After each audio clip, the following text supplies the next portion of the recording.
Zrenjanin je proglašen za Evropski grad sporta 2021. godine.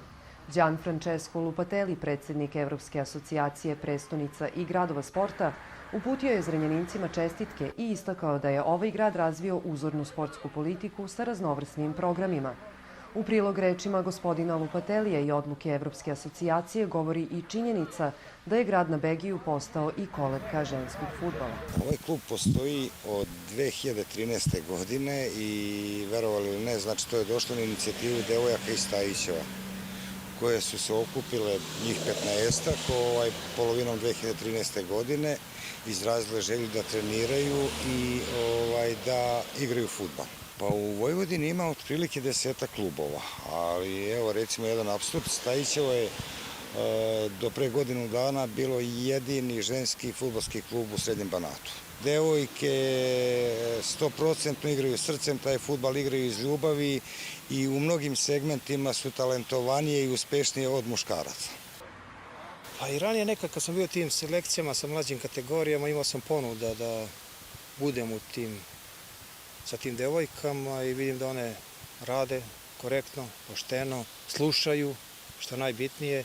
Nekako mi se to i svidelo i na poziv predsjednika Sučevića sam preuzeo ekipu. Imamo sigurno 20 devojčica zajedno sa prvim timom i sa kadetkinjama, znači dolaze na treninge i vole da igraju fudbal.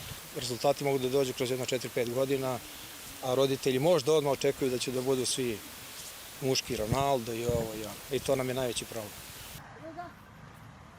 Ja sam Teodora Lasli, imam 18 godina i treniram fudbal u ženskom fudbalskom klubu Stajićevo već 10 godina. Ovde sam 3 godine, konkretno u ovom klubu. U svijetu je to mnogo bolje razvijeno i mnogo se više ceni, a ovde kod nas je više to slabo ima devojčica koje treniraju fudbal i ovde je to mnogo manje poznato nego tamo. Ja bih htjela da igram bilo gde preko, negde gde je to malo više razvijeno.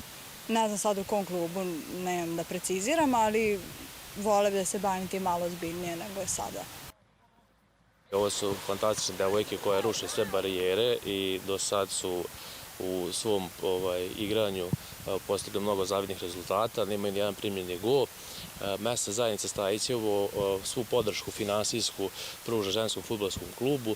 Do sad, nadamo se da će tako biti i u buduće, uglavnom preko gradske uprave i grada Zrenjanina. Iako je ženski fudbal disciplina u povoju uz predanost devojaka, trenera i njihovih roditelja, rezultati čak ni u vanrednim okolnostima nisu izostali.